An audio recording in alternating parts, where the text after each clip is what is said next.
Okay, student, today we will discuss about translation process. Laksha will tell me what is replication. DNA carbon copies like their application. And where it is occur? Mitochondria. Nucleus, yes. Okay, so after that, what process will comes out after replication? The second process is transcription. So in transcription, what is occurs? What happens? DNA से RNA बनेगा, ठीक है। तो अभी आपने एक word सुना होगा यहाँ पे सेंट्रल डोग्मा, ठीक है। तो आपकी जो डीएनए रेप्लिकेशन होती है, डीएनए के बाद आपका बनता है आरएनए, प्रोसेस को आप बोलते हैं ट्रांसक्रिप्शन। उसके बाद आरएनए से आपका जो प्रोटीन सिंथेसिस होता है, उस प्रोसेस को आप बोलोगे ट्रांसलेशन, ठीक है। और आपको पता है कि आपके आरएनए से डीएनए फॉर्मेशन होती है, उस प्रोसेस को आप बोलोगे रिवर्स ट्रांसक्रिप्शन। और एंजाइम जो यूज होता है उसको हम बोलेंगे रिवर्स ट्रांसक्रिप्टेज, और whole the process is known as central dogma. तो हम स्टार्ट करेंगे अभी। ये जनरली मैंने बताया है आपको कि ये आपका सेल है, ठीक है। सेल के अंदर ये आपका न्यूक्लियस है, ठीक है। न्यूक्लियस के अंदर ये जो न्यूक्लियोलस आप देख रहे हैं, वहां पे आपकी रेप्लिकेशन की प्रोसेस होगी, देन आपकी ट्रांसक्रिप्शन की प्रोसेस होगी। फिर जैसे ही आपका एमआरएनए बन जाएगा, तो आगे की जो आपकी ट्रांसलेशन की प्रोसेस है वो होगी साइटोप्लाज्म में, ठीक है। इसके बाद अब प्रोटीन सिंथेसिस में यानी कि ट्रांसलेशन में, वैसे तो जो ट्रांसलेशन है दो केसेस में अकर करेगी। फर्स्ट वन जो रहेगी वो होगी प्रोकैरियोट्स के केस में, और सेकंड जो होगी वो होगी यूकैरियोट्स के केस में। तो अभी हम जो डिस्कस करेंगे प्रोकैरियोट्स के बारे में डिस्कस करेंगे। तो ये सारे जो डिफरेंट कंपोनेंट्स हैं वो यूज होंगे ट्रांसलेशन में। तो फर्स्ट कंपोनेंट जो है हमारा एमआरएनए है। एमआरएनए क्या होता है? एमआरएनए के पास ORF रीजन होता है। ORF रीजन जो होता है वो उसको हम बोलते हैं ओपन रीडिंग फ्रेम। उसमें क्या होता है? पॉलीप्यूरिन सीक्वेंसेस होंगी। पॉलीप्यूरिन मतलब कि आपके पास एडेनिन ग्वानिन होंगे मल्टीपल टाइम्स, ठीक है। सेकेंड कंपोनेंट जो आता है आपका प्रोटीन सिंथेसिस में वो आएगा 70S राइबोसोम। अब क्या होता है 70S राइबोसोम में? अगर आप देखेंगे यहाँ पे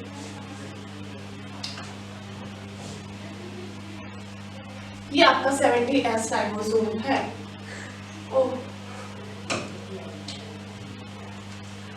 ये आपका 70S राइबोसोम यूनिट है, ठीक है।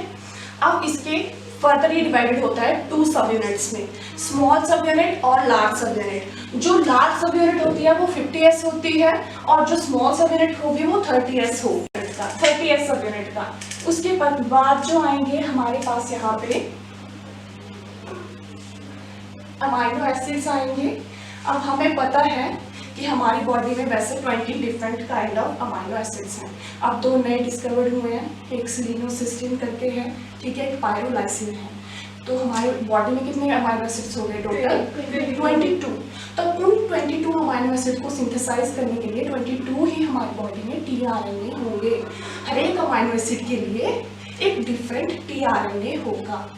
इसके बाद एक एंजाइम है अमाइनोसाइड tRNA सिंथेटेज। ये किसमें हेल्प करता है? जो आपकी चार्जिंग होती है tRNA की, ठीक है, इंपॉर्टेंट होती है। फर्स्ट स्टेप जो होता है ट्रांसलेशन में चार्जिंग ऑफ tRNA ही होता है। इसके बाद आपकी जो प्रोटीन सिंथेसिस है उसमें डिफरेंट फैक्टर्स होंगे जो कि इन्वॉल्व रहेंगे, ठीक है, हेल्प करेंगे। जैसे कि इनिशिएशन फैक्टर है आपका सबसे पहले, इनिशिएशन फैक्टर 1, इनिशिएशन फैक्टर 2 और इनिशिएशन फैक्टर 3। इनके भी आगे डिफरेंट फंक्शंस होंगे जो हम डिस्कस करेंगे अभी, ठीक है। इसके बाद इलॉन्गेशन आएगा। इलॉन्गेशन में आपके आते हैं elongation factor TU, elongation factor TS और इलॉन्गेशन फैक्टर G, ठीक है। इनकी भी आगे हम डिस्कशन करते हैं क्या क्या उनके फंक्शंस रहेंगे। इसके बाद आपके आते हैं टर्मिनेशन। टर्मिनेशन में आपके जब टर्मिनेट होगी ये प्रोसेस तो वहाँ पे फैक्टर आएंगे रिलीजिंग फैक्टर 1, रिलीजिंग फैक्टर 2 और राइबोसोम रिलीजिंग फैक्टर RRF, ठीक है। ये 3 फैक्टर रहेंगे। इसके बाद ये मैंने जस्ट शो किया है यहाँ पे कि प्रोकैरियोट्स के केस में जो राइबोसोम होता है आपका 70S होता है, यूकैरियोट्स के केस में 80S रहेगा। अब जो 70S है उसमें भी आपके स्मॉल सब यूनिट है, लार्ज सब यूनिट है। जो लार्ज सब यूनिट होगा उसको 50S बोला है और स्मॉल सब यूनिट है उसको 30S बोला है, ठीक है।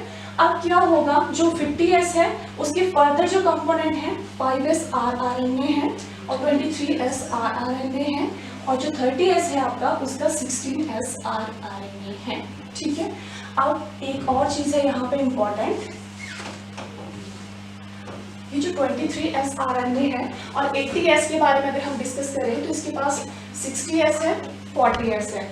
40S जो है स्मॉल सब यूनिट है और ये लार्ज सब यूनिट होगी।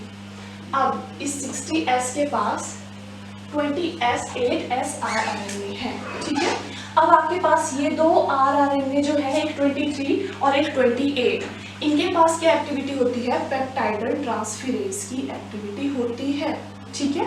जो आपकी लार्ज यूनिट सब यूनिट है इसके पास 23S rRNA है, उसके पास 28S rRNA है, इसके पास एक एंजाइम होगा पेप्टाइडल ट्रांसफेरेज जो कि पेप्टाइड बॉन्ड की फॉर्मेशन में हेल्प करेगा आपकी इलॉन्गेशन वाले प्रोसेस में।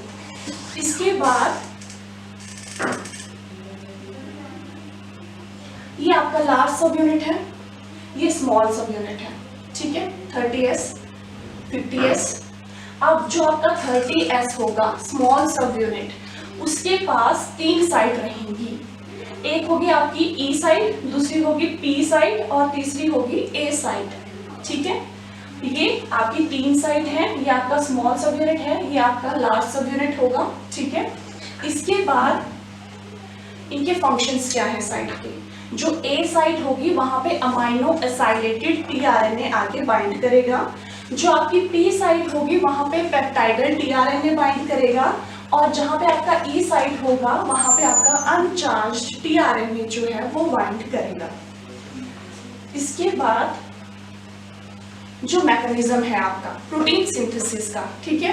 प्रोटीन सिंथेसिस में 3 फेजेस होंगे। फर्स्ट वन होगा आपका initiation, then elongation, then termination. तो इनिशिएशन में क्या होता है, आपके जो स्मॉल सब यूनिट है 30S प्लस आपका जो mRNA होगा प्लस जो tRNA होगा प्लस जो लार्ज सब यूनिट होगी वो बाइंड करके 70S इनिशिएशन कॉम्प्लेक्स बनाएंगे। इलॉन्गेशन में क्या होगा, पेप्टाइड बॉन्ड की फॉर्मेशन होगी। किस पेप्टाइड बॉन्ड किसमें बनेगा, जो आपकी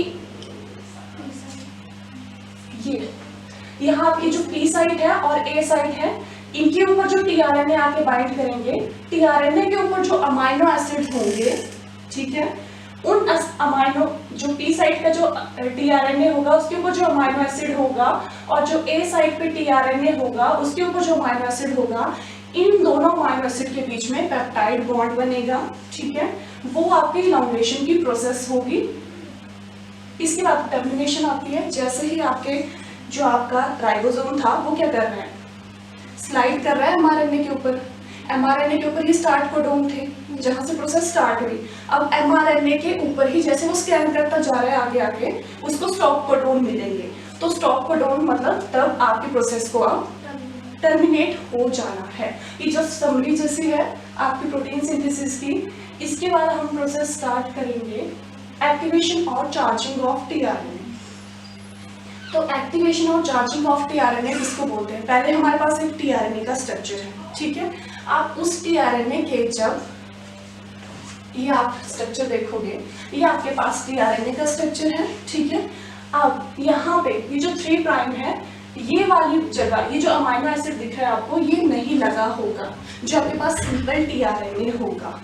जैसे ही ये अमाइनो एसिड 3 प्राइम जगह पे लगेगा आके एस्टर बॉन्ड की फॉर्मेशन करेगा, ठीक है। तो अब इस tRNA को आप चार्ज्ड tRNA बोलोगे, ठीक है। पहले सिंपल tRNA था, जब उसके 3 प्राइम पे कोई अमाइनो एसिड आके लगेगा तो उस चीज को आप चार्ज्ड tRNA बोलोगे। ये जस्ट एंजाइम की फॉर्म में शो किया हुआ है यहाँ पे। जो ये जो स्ट्रक्चर आप देख रहे हो ये है अमाइनो एसिड tRNA सिंथेटेज, ठीक है। ये एंजाइम है, इसके पास 3 साइट होंगी। एक साइट है ये वाली, ये है अमाइनो एसिड के लिए, ठीक है। वाली साइड जो है ये होगी टीआरएनए के लिए, ठीक है, जो आपका टीआरएनए आएगा अभी। तो सबसे फर्स्ट स्टेप पे क्या होगा, अब इसके पास एक्टिव साइट है किस चीज के लिए, अमाइनो एसिड के लिए। अमाइनो एसिड आएगा, बाइंड कर जाएगा। इसके बाद एक्टिव साइट है एटीपी के लिए, एटीपी आएगा अपनी साइट पे आके बाइंड करके, ठीक है। अब ये दोनों आपस में अब क्या होता है, वैसे आप केमिस्ट्री वाले स्ट्रक्चरल फॉर्म में देखेंगे तो जो अमाइनो एसिड होता है आपका, उसके पास ऑक्सीजन होती है, ठीक है। ऑक्सीजन के पास लोन पेयर होता है। वो ऑक्सीजन क्या करती है, अब न्यूक्लियोफिलिक अटैक करती है एडेनिन ट्राइफॉस्फेट पे। एटीपी की फुल फॉर्म है एडेनिन ट्राइफॉस्फेट, ठीक है। तो अब वो ऑक्सीजन जो है न्यूक्लियोफिलिक जैसे ही अटैक करेगी फॉस्फेट के ऊपर, ठीक है, तो वो 2 फॉस्फेट वहां से रिलीज कर देगी। अब जब भी जहां जिस रिएक्शन में फॉस्फेट रिलीज होगा, मतलब कि जो फॉस्फेट रिलीज हो रहा है वो एनर्जी की फॉर्म है, वो एनर्जी प्रोवाइड करवाएंगे रिएक्शन को फर्दर आगे मूव करने के लिए, ठीक है। तो अब ये हमारे पास यहाँ पे अमाइनो एसिड बचा हुआ है प्लस उसके साथ मोनोफॉस्फेट बचा हुआ है, ठीक है। एडेनाइलेट अमाइनो एसिड बोलेंगे इसको, ये जो स्ट्रक्चर है। इसके बाद हमारा टीआरएनए जिसके पास अभी कोई अमाइनो एसिड अटैच नहीं हुआ है वो एंटर करेगा। अब अगर आप देखते हैं टीआरएनए का स्ट्रक्चर, तो यहाँ पे एंटीकोडोन प्रेजेंट है नीचे लूप में, ठीक है। अब इन एंटीकोडोन के कॉम्प्लीमेंट्री आपको पता है ऑपोजिट सीक्वेंस प्रेजेंट होगी कहाँ पे, यहाँ पे, ठीक है। ये जो आपका एंजाइम है यहाँ पे नीचे कॉम्प्लीमेंट्री सीक्वेंस होगी किसके, एंटीकोडोन वाले 3 कोडोन जो थे टीआरएनए के ऊपर, जिस वजह से ये यहाँ पे इजीली फिट हो जाएगा, बाइंड कर जाएगा। इसके बाद क्या होगा, जैसे ही बाइंड कर लिया, अब नेक्स्ट स्टेप के लिए एनर्जी चाहिए, फॉस्फेट फिर से रिलीज होगा, जो आपके पास मोनोफॉस्फेट बचा था वो रिलीज हो गया। जैसे वो रिलीज हुआ तो आपका टीआरएनए यहाँ पे अमाइनो एसिड के साथ बाइंड कर लिया, ठीक है। अब ये टीआरएनए आपका चार्ज टीआरएनए होगा, ठीक है। ये आपको जस्ट यहाँ पे एनिमेशन फॉर्म में है, ठीक है, कि क्या होता है जनरली।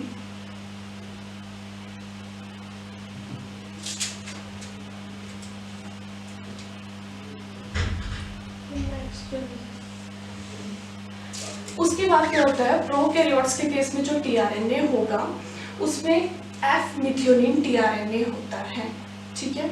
अब एफ मिथ्योनिन टीआरएनए होता है, यूकैरियोट्स के केस में मिथ्योनिन टीआरएनए होता है।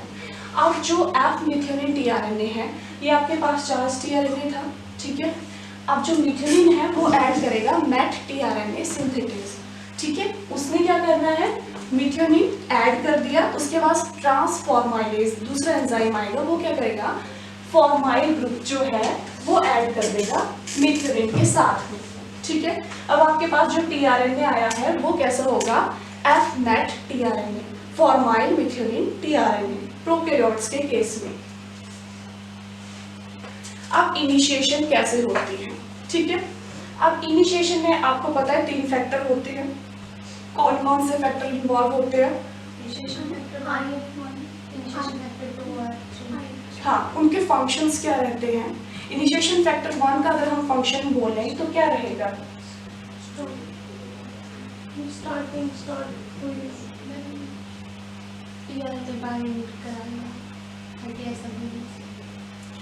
अच्छा प्रीति आप बताओ। वो इनिशिएट करेगा टीआरएनए को बाइंड करवाने के लिए जो सेकंड सब यूनिट है उसके साथ। अच्छा है इस चीज का कुछ थोड़ा ओके। तो आपके 3 फैक्टर आते हैं सबसे पहले, ठीक है। एक फैक्टर आपका आएगा initiation factor 1, initiation factor 2, initiation factor 3। अब आपका जो इनिशिएशन फैक्टर 1 है, अगर आप डायग्राम से देखेंगे तो आपको जल्दी क्लियर होगा चीज। ये हमारे पास डायग्राम है, ये आपका स्मॉल सब यूनिट है, ठीक है। ये आपका स्मॉल सब यूनिट है। अब यहाँ पे आपके 2 फैक्टर आएंगे सबसे पहले आएगा इनिशिएशन फैक्टर 3 और इनिशिएशन फैक्टर 1, ठीक है। अब मैंने बताया था जो स्मॉल सब यूनिट है वहाँ पे 3 साइट होंगी, ए साइट, बी साइट और ए साइट, ई साइट सॉरी। तो क्या होगा, जो आपका IF3 आया इनिशिएशन फैक्टर 3, वो आके बाइंड कर जाएगा ई साइट पे। यहाँ पे आपकी ई साइट होगी, उसके बीच में आके बाइंड कर जाएगा आपका इनिशिएशन फैक्टर 3। ठीक है, आपका इनिशिएशन फैक्टर 1 जो है वो आएगा और बाइंड कर जाएगा ए साइट पे। ठीक है, अब आपके पास कौन सी साइट ब्लैंक बची हुई है, पी साइट। ये आपका राइबोसोम की स्मॉल सब यूनिट थी, 30th सब यूनिट थी। इसने, ये आपका ग्रीन कलर का mRNA है। ठीक है, ये mRNA है। अब ये राइबोसोम इस डायरेक्शन में, जो राइबोसोम की स्मॉल सब यूनिट है, इस डायरेक्शन में मूव कर रही है। ठीक है, और यहाँ पे इसने इनिशिएशन कोडोन को फाइंड आउट भी कर लिया है with the help of Shine Dalgarno sequence. ठीक है, अब आपको पता है इनिशिएशन कोडोन है, यहीं से आपकी प्रोटीन सिंथेसिस जो है इनिशिएट होगी। ये राइबोसोम फर्दर मूव करता रहता है स्मॉल सब यूनिट फर्दर डायरेक्शन में, और सेम कोडोन जो है फाइंड आउट करेगा इनिशिएशन के लिए। अभी ये क्या है कि आपका इनिशिएशन फैक्टर 3 बाइंड अप कर दिया है, इनिशिएशन फैक्टर 1 बाइंड अप कर दिया है, आपके पास ब्लैंक है पी साइट। अब पी साइट में क्या होगा, जो आपका इनिशिएशन फैक्टर 2 है with the help of GTP आएगा, एंटर करेगा अंदर, साथ में लेके आएगा F-MET tRNA। ठीक है, अब जो आपका F-MET tRNA है वो आपको बाइंड कर जाएगा आपकी पी साइट पे। ठीक है, ये आपका इनिशिएशन फैक्टर 3 है, इनिशिएशन फैक्टर 1 है, इनिशिएशन फैक्टर 2 है। ये आपका यहाँ पे tRNA है। ठीक है, और ये mRNA है, और ये आपकी स्मॉल सब यूनिट है। अगर नेक्स्ट स्टेप की बात करें हम, तो क्या होगा, आपका जो GTP था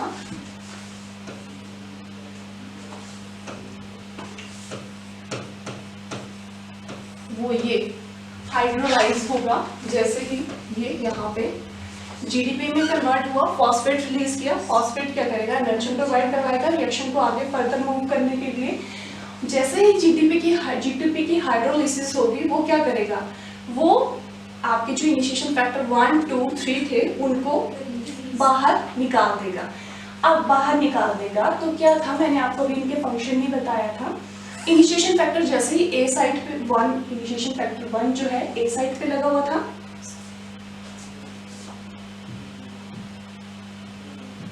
आपका इनिशिएशन फैक्टर जो है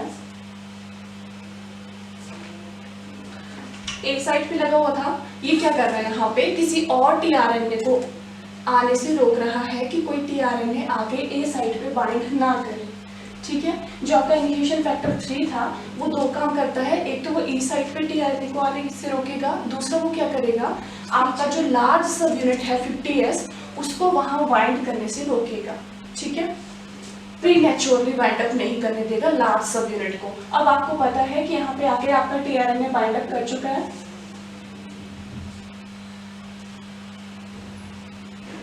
तो जैसे GTP की हाइड्रोलिसिस होगी वो आपके इनिशिएशन फैक्टर 1, 2 और 3 को रिलीज कर देंगे। अब जैसे ही ये रिलीज हो गए, वैसे ही आपका 50S सब यूनिट जो है वो लार्ज सब यूनिट जो है यहाँ आके अटैच कर जाएगा। अब जो ये आपका कॉम्प्लेक्स बचा यहाँ पे पूरा जो बना, इसको आप बोलते हैं 70S इनिशिएशन कॉम्प्लेक्स। इसके बाद नेक्स्ट आपके पास आता है यहाँ पे इलॉन्गेशन का स्टेप। ठीक है, अब ये आपका 70S इनिशिएशन कॉम्प्लेक्स था, इसमें ए साइट जो है वो ब्लैंक है ना। तो यहाँ पे आपके इलॉन्गेशन फैक्टर होते हैं। कौन कौन से इलॉन्गेशन फैक्टर थे,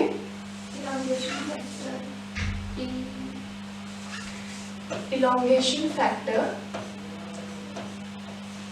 TU, TS और G थे।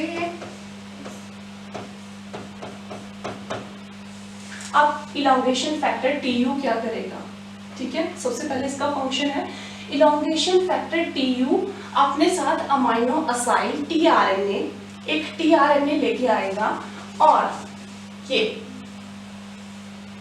उसको बाइंड करवाएगा ए साइट पे। ठीक है, आपका जो इलॉन्गेशन फैक्टर TU था वो एक tRNA लेके आ रहा है, अमाइनो असाइल tRNA, उसको बाइंड करवा रहा है ए साइट पे। इसके बाद क्या होगा, जो आपका इलॉन्गेशन फैक्टर TS है वो क्या करता है, अब यहाँ से आपका टीआरएनए, ये आपका मान लो टीआरएनए था, है ना। इसके यहाँ पे एंटीकोडोन थे, उसके बाद यहाँ पे ए साइड पे भी कोई कोडोन होगा, इसकी कॉम्प्लीमेंट्री होगी, तभी ये वाली चीज जो है यहाँ बाइंड कर सकती है, ठीक है। अब इसको यहाँ बॉन्डिंग बनाने में, ये जो एंटीकोडोन थे, इसको कोडोन के साथ बॉन्डिंग बनाने के लिए एनर्जी चाहिए थी, ठीक है। वो एनर्जी कौन प्रोवाइड करता है, EFTU के साथ आपका GTP भी एंटर हो रहा है साथ में, ठीक है। अब GTP की हाइड्रोलिसिस हो गई, ये GTP का क्या बन गया, GTP, और जो एक फॉस्फेट था उसने यहाँ एंटीकोडोन और कोडोन के बीच में बॉन्डिंग बनाने में हेल्प की, ठीक है। अब आपका टीआरएनए देखिए कौन आया था, AFTU, और उसके TU के साथ क्या था, GTP। अब GTP की हाइड्रोलिसिस हो गई और उसने फॉस्फेट रिलीज किया, वो फॉस्फेट क्या कर रहा है, एनर्जी प्रोवाइड करवा रहा है, किस चीज के लिए, यहाँ पे बॉन्ड फॉर्मेशन के लिए। जो आपका टीआरएनए है उसने बाउंड करना है, यहाँ पे एंटीकोडोन और कोडोन में बॉन्डिंग होगी, उस बॉन्डिंग को बनाने के लिए कौन हेल्प कर रहा है, आपका फॉस्फेट, ठीक है। अब जो आपका EFTS है वो क्या करेगा, सिंपली EFTS अब जो GTP से GDP बन चुका था उसको फिर से कन्वर्ट कर देगा GTP में, ठीक है।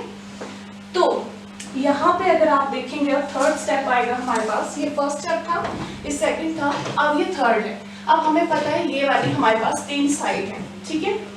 ये साइड है हमारे पास E side, P side, A side, ठीक है। अब हमें पता है P साइड पे हमारे पास F-MET टीआरएनए है, A साइड पे हमारे पास कोई टीआरएनए है जिसके टॉप पे सिर्फ अमीनो एसिड है, मान लो सीरीन के, तो ये जगह है। अब क्या होगा, मैंने बोला था लार्ज सब यूनिट में 50S में एक कौन सा sRNA था जिसके पास पेप्टाइडल ट्रांसफेरेज की एक्टिविटी थी, 23SRRNA, ठीक है। वो किस केस में था, प्रोकैरियोट्स के केस में, और यूकैरियोट्स के केस में कौन था, 20SRRNA, ठीक है, 28SRRNA, तो अब हमें पता है ये आपका लार्ज सब यूनिट है, दिस वन। अब इसके अंदर ही कहीं आपके पास 23SRRNA है जिसके पास पेप्टाइडल ट्रांसफेरेज एक्टिविटी है, तो क्या होगा, अब ये ब्लू कलर का जो आपको यहाँ दिख रहा है अमीनो एसिड है, ठीक है, मिथ्योनिन, अब और ये सेरीन कुछ भी कंसीडर कर लो। अब जो आपका पेप्टाइडल ट्रांसफेरेज एंजाइम है, यहाँ पे आप देखोगे तो इस अमीनो एसिड का जो अमीनो ग्रुप है यहाँ के कार्बोक्सिल ग्रुप के साथ यहाँ पे अटैक कर रहा है, इसके पास लोन पेयर है, ठीक है, बॉन्डिंग फॉर्म करेगा, और क्या करेगा, जो यहाँ वाला अमीनो एसिड है उसको ट्रांसफर कर देगा A साइड के टीआरएनए के अमीनो एसिड के साथ। अगर आप नेक्स्ट डायग्राम यहाँ देखोगे तो जो P साइड पे टीआरएनए था वो कैसा हो गया, अनचार्ज्ड, क्योंकि उसके पास कोई अमीनो एसिड नहीं बचा है। उसका जो अमीनो एसिड था वो 23SRRNA ने, जिसके पास पेप्टाइडल ट्रांसफेरेज की एक्टिविटी थी, ट्रांसफर कर दिया A साइड के टीआरएनए के अमीनो एसिड के साथ। अब A साइड पे क्या है, आपके पास 2 अमीनो एसिड्स जो हैं आ चुके हैं, ठीक है। अब क्या होगा नेक्स्ट, सेकंड स्टेप में यहाँ पे क्या होगा, आपको पता है यहाँ पे 2 अमीनो एसिड आ चुके हैं, यहाँ पे 2 अमीनो एसिड आ चुके हैं A साइड के अमीनो एसिड के ऊपर, ठीक है, और यहाँ पे अनचार्ज टीआरएनए है। इसके बाद नेक्स्ट स्टेप आपकी आती है एलोंगेशन फैक्टर G, जो क्या करता है, ट्रांसलोकेशन करता है। अब ट्रांसलोकेशन का मतलब यहाँ पे क्या है, आपको पता है ये आपका mRNA था, ये आपका स्मॉल सब यूनिट था, ये आपका लार्ज सब यूनिट था, ये 3 साइड्स थी इसके ऊपर, ठीक है। अब जैसे ही एलोंगेशन फैक्टर आपका G आएगा, ये आपका एलोंगेशन फैक्टर G है, साथ में क्या होगा इसके पास GTP, जो कि रिएक्शन को करने के लिए हेल्प करेगा, एनर्जी प्रोवाइड करवाएगा। क्या करेगा, EFG का फंक्शन होगा ट्रांसलोकेशन का, ये इस राइबोसोम को एक साइड से एक कोडोन शिफ्ट करेगा आगे को, ठीक है। मान लो यहाँ पे आपके पास कोई AUG है, CAA है, मान लो CGA है, ठीक है, ये 3 कोडोन तीन इनका एक कोडोन बनता है ना, यस मैम। ऐसे ऐसे ऐसे। मान लो अब यहाँ पे आपकी ए साइड थी, है ना, यहाँ पे आपकी बी साइड थी, यहाँ पे आपकी ए साइड थी। जैसे ही आपका इलॉन्गेशन फैक्टर जी आएगा, जीटीपी की हाइड्रोलिसिस करेगा, तो क्या करेगा, पहले हमारे राइबोसोम यहाँ थे, है ना, अब ये शिफ्ट कर देगा एक कोडोन आगे, ठीक है, एक कोडोन आगे कर दिया, तो जहां पे पी था आपका, यहाँ पे आ जाएगा आपका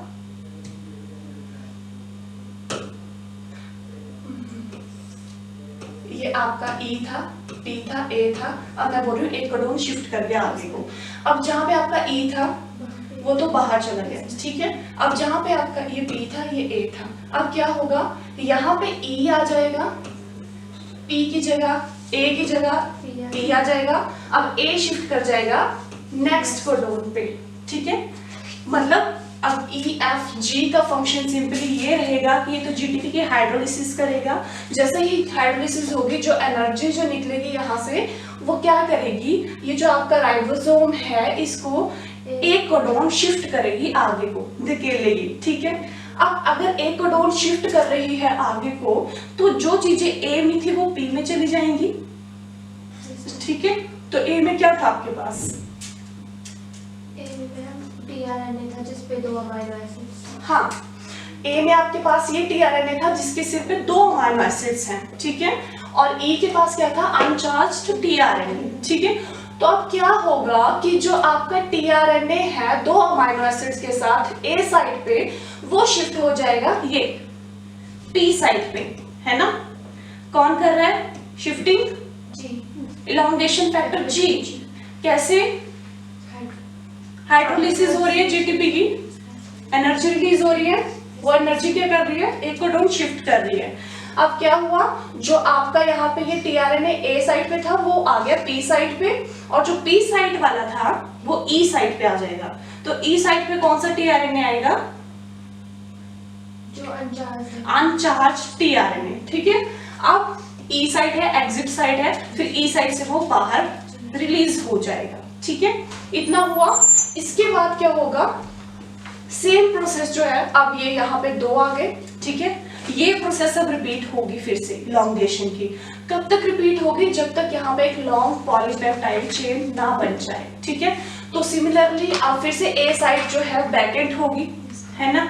आपका ई एफ कौन आएगा, इलॉन्गेशन फैक्टर टीयू आएगा विद जीटीपी, और वो क्या करेगा, टीआरएनए लेके आएगा, ए साइड पे बाइंड करवाएगा, फिर उसके बाद क्या होगा, टीआरएनए आ गया ए साइड पे बाइंड कर दिया, ये जो जीडीपी निकलेगा उसको तो आपका इलॉन्गेशन फैक्टर टीएस जो है फिर से रीजनरेट कर देगा जीटीपी में, है ना।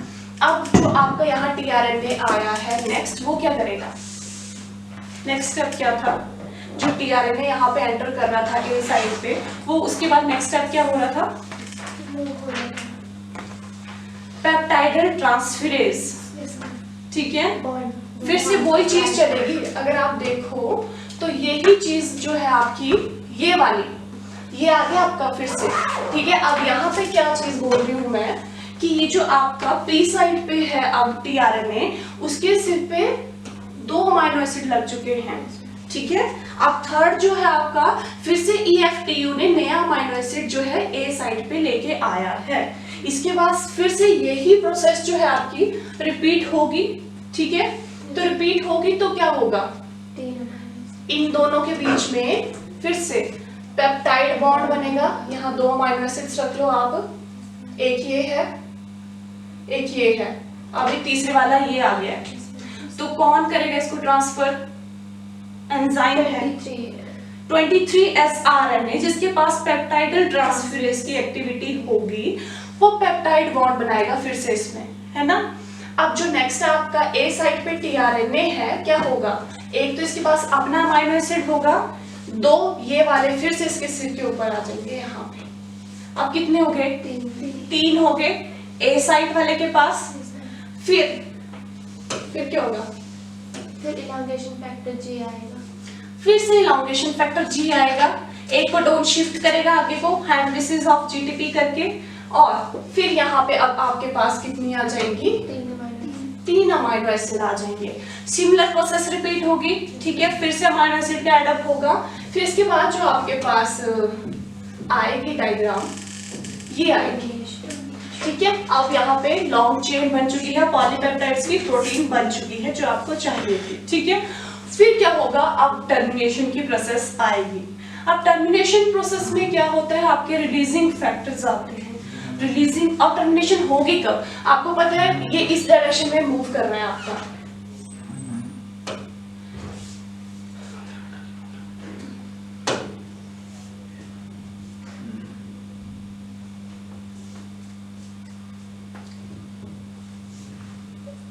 जूम हो गया।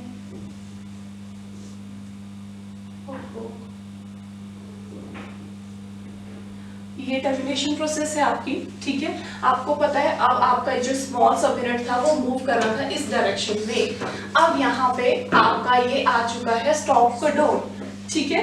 तो इसको आइडेंटिफाई कौन करेगा, जो आपके रिलीजिंग फैक्टर्स होंगे, ठीक है। जैसे ही अब पता चला है, सिग्नल जाएगा रिलीजिंग फैक्टर को कि यहाँ पे स्टॉप कोडोन आ चुका है, तो आपका सबसे पहले एक रिलीजिंग फैक्टर आएगा RF1। अब जो रिलीजिंग फैक्टर 1 है वो क्या करता है, मिमिक करता है किसको, जो ए साइट पे आपका अमाइनो असाइल tRNA आता था, ठीक है। आ रहा था ना आपका अमाइनो असाइल tRNA, कौन लेके आ रहा था,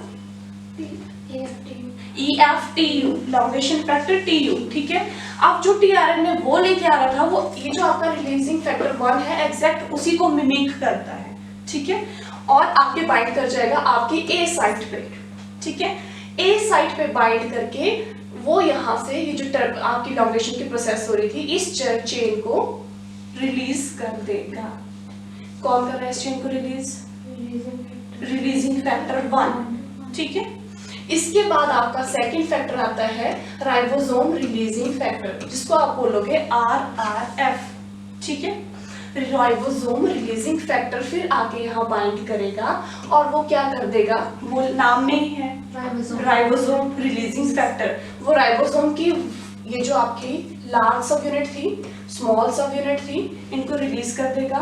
mRNA से जो आपका tRNA अटैच हुआ था उसको भी रिलीज कर देगा, और इस तरह आपकी जो टर्मिनेशन की प्रोसेस थी वो एंड पे होगी, ठीक है, टर्मिनेट हो जाएगी। इस तरह आपके पास जो है पॉलीपेप्टाइड जो है बन जाएगा। पॉलीपेप्टाइड का चेन बन चुका है, ठीक है। नेक्स्ट आपके पास यहाँ पे जस्ट वो ही चीज शो की हुई है कि आपका ये mRNA था, स्मॉल सब यूनिट अटैच हुआ, लार्ज सब यूनिट अटैच हुआ, ठीक है, और आगे की डायरेक्शन में मूव करता चला, ठीक है। और ये आपकी जो पॉलीपेप्टाइड थी उसकी सिंथेसिस हो रही थी। जैसे ही यहाँ स्टॉप कोडोन आएगा, वो रिलीजिंग फैक्टर रिलीज कर देगा पॉलीपेप्टाइड की चेन को, ठीक है। और जो releasing factor ribosome releasing factor होगा, आपके लार्ज और स्मॉल सब यूनिट को रिलीज कर देंगे, ठीक है। ये आपकी प्रोसेस होगी translation in case of protein synthesis, ठीक है। इसके बाद आपका एक आता है यूकैरियोट्स में ट्रांसलेशन का, ये सिंपली वो स्ट्रक्चर दिखाया हुआ है आपका, ठीक है। यहाँ पे ये आपका लार्ज सब यूनिट है 50S सब यूनिट जिसको बोल सकते हो, येलो कलर में आपका 30S सब यूनिट है, ठीक है। ये आपका mRNA है, यहाँ पे आपकी ये जो रेड कलर में पिंक कलर में दिखाई है वो A साइट है, ठीक है, और ये ग्रीन सा कलर है ये आपकी E साइट होगी, ठीक है। यहाँ पे जो आपका जितना भी ये येलो कलर में आपकी जो प्रोटीन सिंथेसिस हो रही है, प्रोटीन सिंथेसाइज हुई पॉलीपेप्टाइड, ये वो चीज है, ठीक है। इसके बाद यूकैरियोट्स की प्रोटीन सिंथेसिस है जो कि ऑलमोस्ट सिमिलर ही रहेगी, ठीक है। बस इसमें क्या है, जो आपके फैक्टर्स थे इनिशिएशन के वो चेंज हो जाएंगे, और उनके साथ जो है, जैसे ये आपका ई जो होगा स्मॉल ई, वो रिप्रेजेंट कर रहा है यूकैरियोट्स, ठीक है। इसके बाद सिमिलर ये है यहाँ पे IF का मतलब हुआ इनिशिएशन फैक्टर, ठीक है। और उसके बाद जो है ये आपके फैक्टर के नाम दिए हुए हैं, जैसे 4F है तो 4F के बाकी पार्ट होंगे EGA, ठीक है। ये जो आपके ट्रांसक्रिप्शन इनिशिएशन फैक्टर है यूकैरियोट्स के केस में mRNA के साथ बाइंड कर जाएंगे, और यहाँ पे आपकी ये स्मॉल सब यूनिट है, ठीक है, 40S होती है प्रोकैरियोट्स के केस में, उसके साथ आपका इनिशिएशन फैक्टर 3 कंबाइन कर जाएगा, इनिशिएशन फैक्टर 1 कंबाइन कर जाएगा। ये आपकी स्मॉल सब यूनिट है, इस जिसके साथ आपका 3 भी कंबाइन कर गया इनिशिएशन फैक्टर 2 भी कंबाइन कर जाएगा। पर जब आपका इनिशिएशन फैक्टर 2 कंबाइन करेगा वो अपने साथ टीआरएनए लेके आएगा। अब प्रोकैरियोट्स के केस में एफ-मेट टीआरएनए था, इस केस में सिर्फ मिथ्योनिन टीआरएनए होगा। ठीक है, अब ये आपकी जो सब यूनिट है जिसमें आपका स्मॉल सब यूनिट है, इनिशिएशन फैक्टर 3 है, इनिशिएशन फैक्टर 2 है, इनिशिएशन फैक्टर 1 है, इसको आप बोलोगे 43S प्री इनिशिएशन कॉम्प्लेक्स। ठीक है, अब ये कॉम्प्लेक्स जो है आपके एमआरएनए के साथ बाइंड कर जाएगा और एमआरएनए जो है आपका उसके साथ एक और इनिशिएशन फैक्टर 4 जो जिसको बोल रहे हैं वो बाइंड किया हुआ है।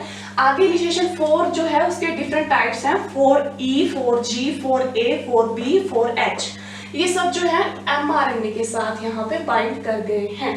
अब ये जो 43S प्री इनिशिएशन कॉम्प्लेक्स है और ये जो एमआरएनए है ये दोनों मिलके बनाएंगे ये कॉम्प्लेक्स।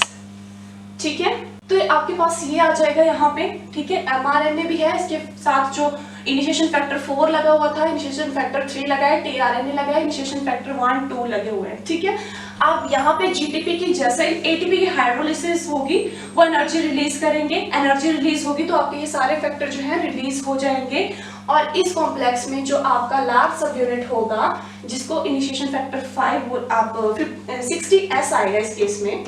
ठीक है, लार्ज सब यूनिट प्रोकैरियोट्स के केस में 50S सब यूनिट था, इस केस में जो होगा 60S सब यूनिट होगा, वो इस कॉम्प्लेक्स के साथ जब ज्वाइन कर जाएगा तो उसको हम बोलेंगे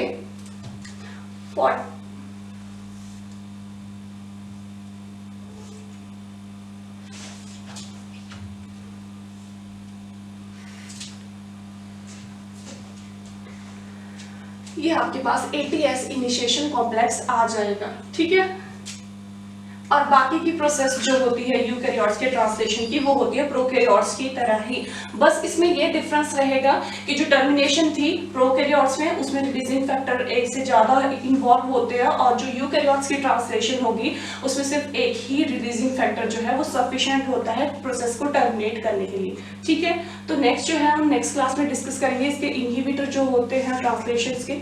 ठीक है, थैंक यू।